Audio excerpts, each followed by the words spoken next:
You know, when people hear the word detachment, they often think of shutting down emotionally, like you're supposed to pretend not to care, not to feel anything, not to want love.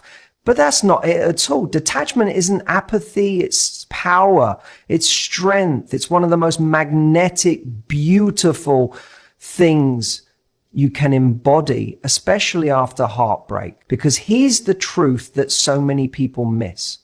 The moment you let go of the need to control what someone else thinks or feels about you, that's the moment you begin to take your power back. There's something incredibly attractive about someone who knows who they are, even when things fall apart. Someone who can say, yes, I'm hurt. Yes, I wanted this to work, but I'm not going to lose myself trying to hold on to someone who's not holding on to me. That's what detachment looks like. It's not pretending it didn't matter. It's not becoming cold or numb. It's choosing to remain rooted in your self-worth, even when the world gives you every reason to doubt it. When a man meets a woman who's fully in her own energy, who isn't constantly looking for reassurance, who doesn't make him responsible for her happiness, he feels it. He respects it, whether he says it or not. He notices it. That kind of detachment is what creates curiosity, what makes someone stop and think, she doesn't need me, but she chooses to be here. That's powerful, because when you don't need someone, your love becomes a gift, not a transaction. And a gift is always more compelling. Here's the problem. Most people confuse emotional connection with emotional dependence. They think closeness means sacrifice. They start bending their standards, overcompensating, trying harder when they feel someone slipping away. But all that does is teach the other person that your love is negotiable, that they can behave however they want and you'll still be there. That's not connection. That's emotional erosion. That's how you lose yourself. Detachment means you stop chasing closure. You stop replaying the last conversation over and over, trying to decode what went wrong. You stop needing them to understand you in order for you to understand yourself. You stop hoping that if you just love harder, try harder, prove yourself more, they'll finally see your value. Detachment says, I already know my value. And if you can't see it, that's your loss, not mine. And that shift is everything, because the moment you stop trying to get someone to stay, they start realizing what I had. The moment you step away and say, I refuse to keep showing up for someone who shows me indifference, something flips. Sometimes they come back, sometimes they don't.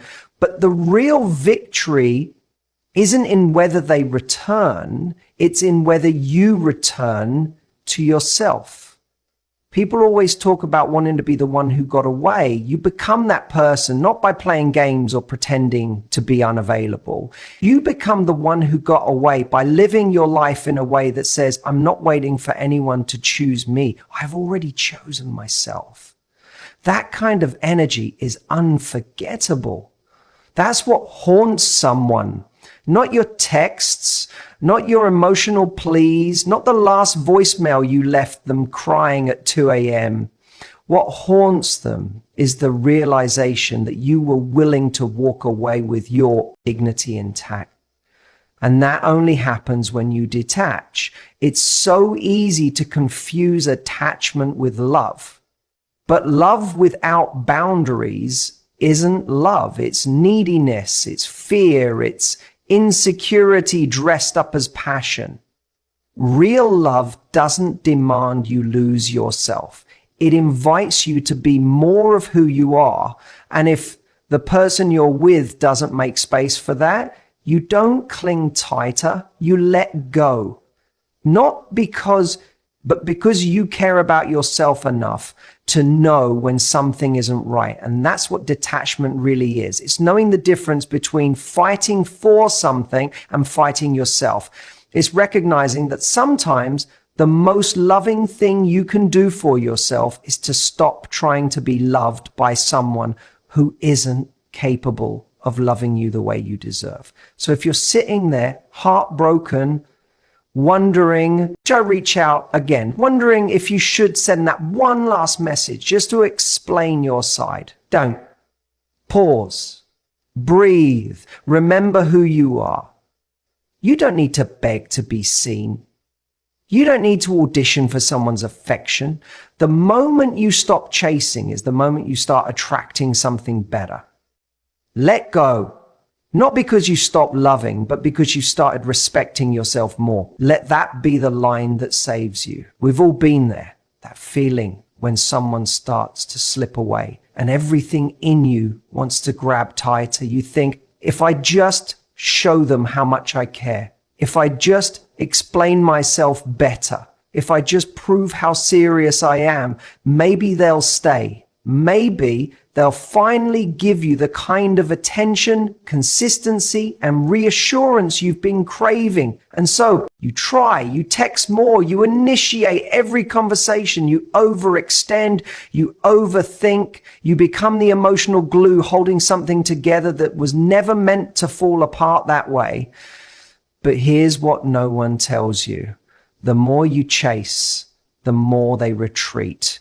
Not because they're cruel, not because you're unworthy, but because that dynamic, the one where you're the one trying to keep it alive, makes them feel suffocated. It flips the energy of the relationship. Instead of two people meeting in the middle, it becomes one person pouring in and the other person pulling away. And when that happens, it's not just about their behavior. It's about what you start to become in the process. You stop showing up as your calm, confident self. You start reacting. You start needing. You start being magnetic. And you start being anxious. That version of you isn't the version they fell for. And it's not the version you love either. We think closeness is about effort, and it is, but it's not about one-sided effort. It's not about you proving that you care more. That's not romantic. It's imbalanced. And deep down, most men don't want to feel like you're trying harder than they are. It makes them feel like they're being chased for something they haven't even earned. And what happens when someone gets something they haven't earned? They take it for granted. They don't value it. Not because they're bad people, but because we all are wired to value what we work for. When you chase, what you're actually doing is giving them the message that they're the prize and you're the one trying to be good enough.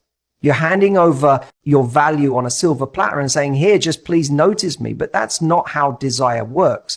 Desire grows in space. It grows in curiosity. It grows in mutual appreciation, not in one person begging for crumbs.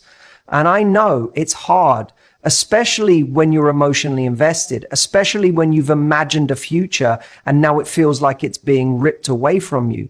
But if someone's not meeting you halfway, the answer isn't to run further toward them, and the answer is to stop, to breathe, to ask yourself, is this the kind of love I actually want?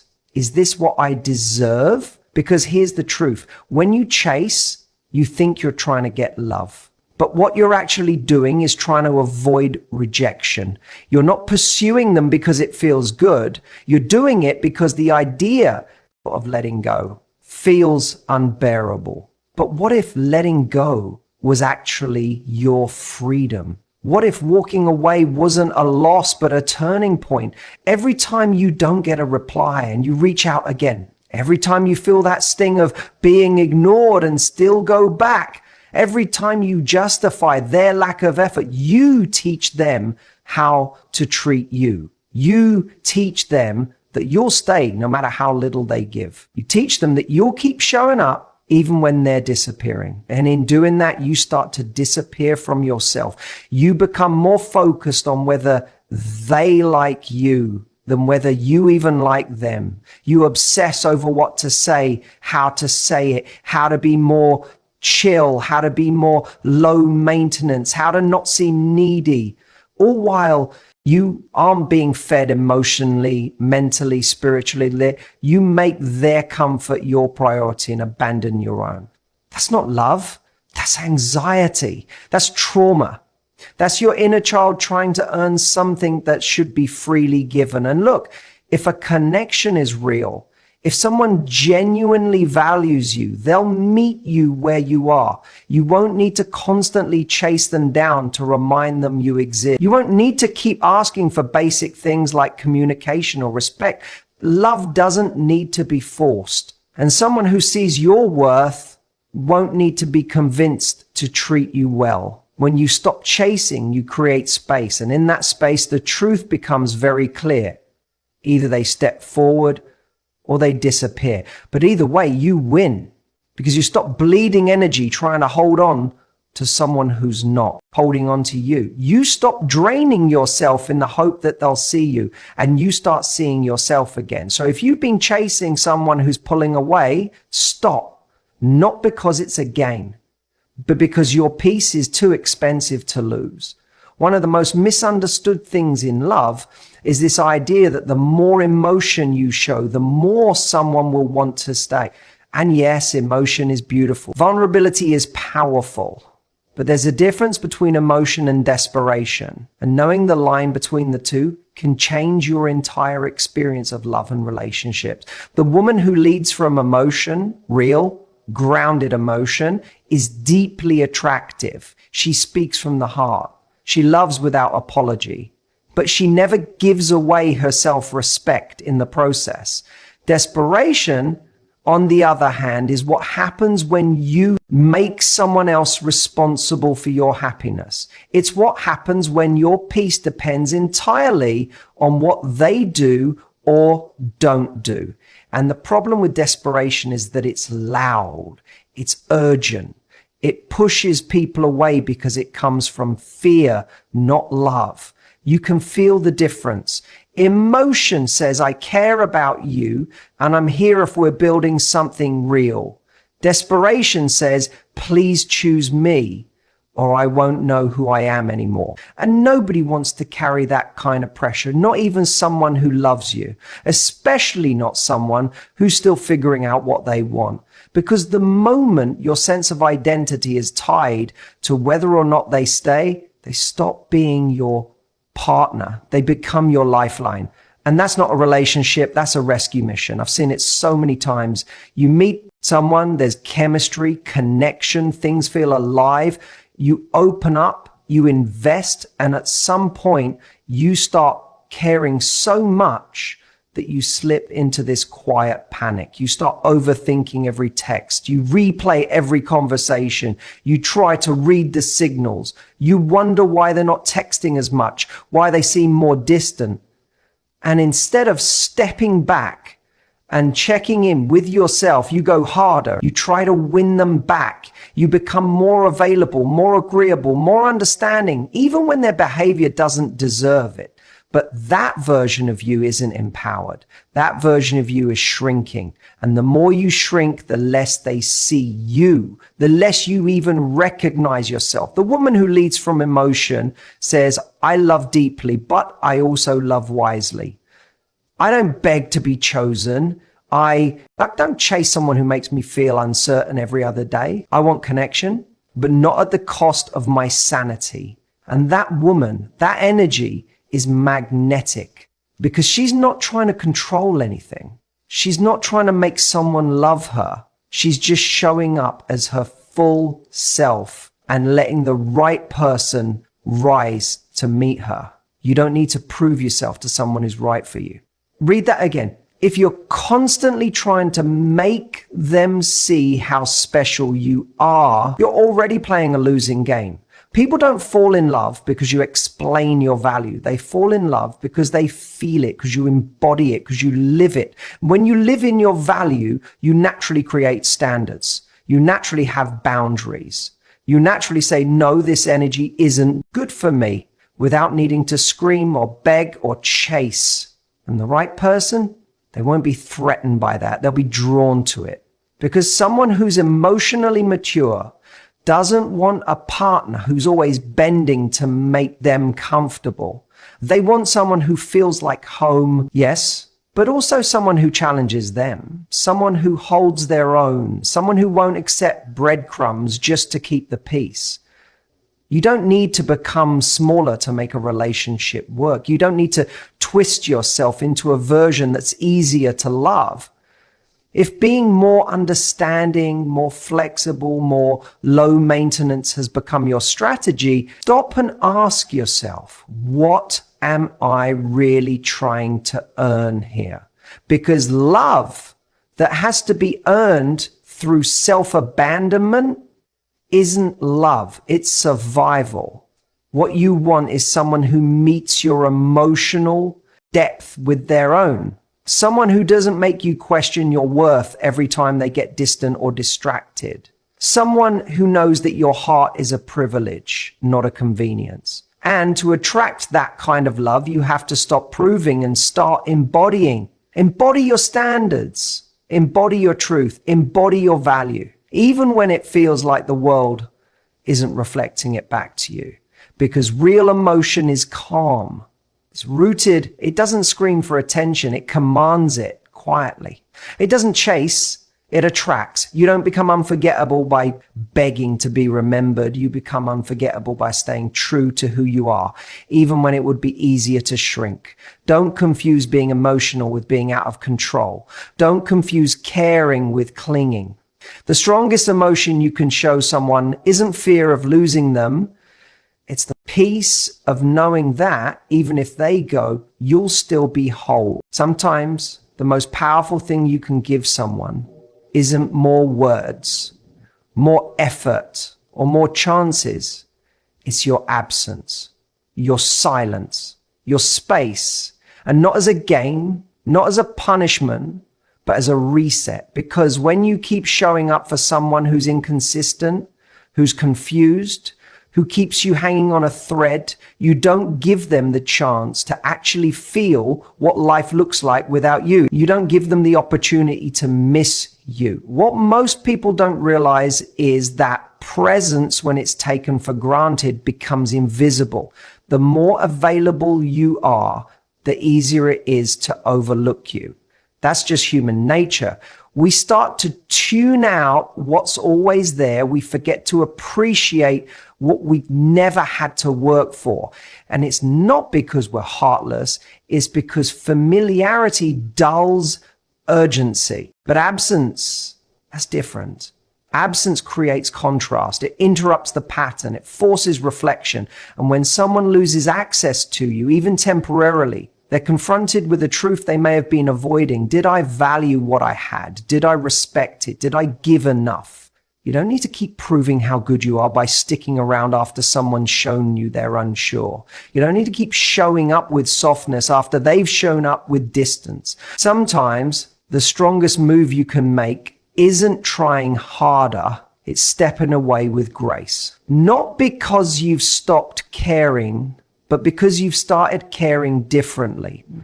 Caring enough about yourself to not accept confusion where there should be clarity. And I know it's scary, especially when your heart's involved, especially when you've already invested so much. You think, what if I step back and they forget me? What if I create distance and they move on? What if they think I don't care? But let's be honest.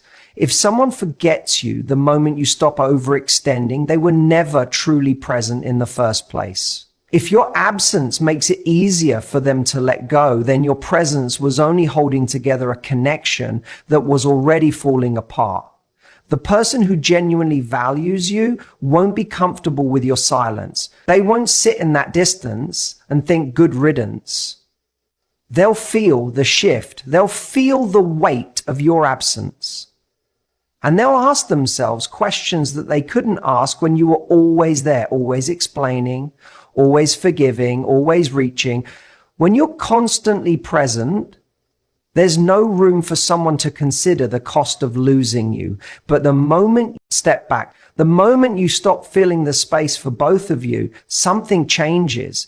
Suddenly, your effort becomes visible. Suddenly, your energy has weight. Suddenly, you're not just there, you're missed. This is why detachment is powerful, because it doesn't mean disappearing completely. It means detaching from the need to control the outcome. It means trusting that if the connection is real, your absence won't destroy it. It'll reveal its depth.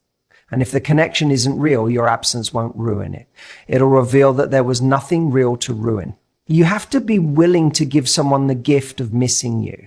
You have to be brave enough to let silence speak louder than your words ever could. Because when someone doesn't feel the loss of you, that says everything. And when they do feel it, when they come back, not absence teaches them what your presence never could. One of the most subtle but life-altering shifts you can make in your love life is learning to lead with curiosity instead of fear. See, fear will have you performing. It'll have you obsessing over what they think of you, how you're coming across, if you're saying the right thing. It'll have you trying to manage every detail so you don't get hurt. Curiosity, on the other hand, puts you back in your power. It changes the whole game, because now, instead of trying to be chosen, you're asking yourself, do I even want this person in my life long term? That question alone can save you years. It forces you to stop placing someone on a pedestal just because you're attracted to them or because the chemistry feels electric, because chemistry can lie. Your trauma can crave someone who triggers it. Your loneliness can mistake attention for compatibility. But curiosity asks, is this person showing me real consistency? Do they make me feel safe? Can I be my full self with them? Or am I constantly editing, hoping they'll stay? When you lead with fear, you move fast. You jump in, you fantasize before you even really know them. You get attached to potential. And then when things start to shift or they begin to pull away, you panic. You scramble to fix it. You start molding yourself into what you think they want. You try to salvage a connection that might have never been real to begin with. You're not dating with awareness. You're trying to outrun rejection. But when you lead with curiosity, you slow down, you pay attention. You don't just because you chased, but because they realized. They're returning to you from a place of clarity.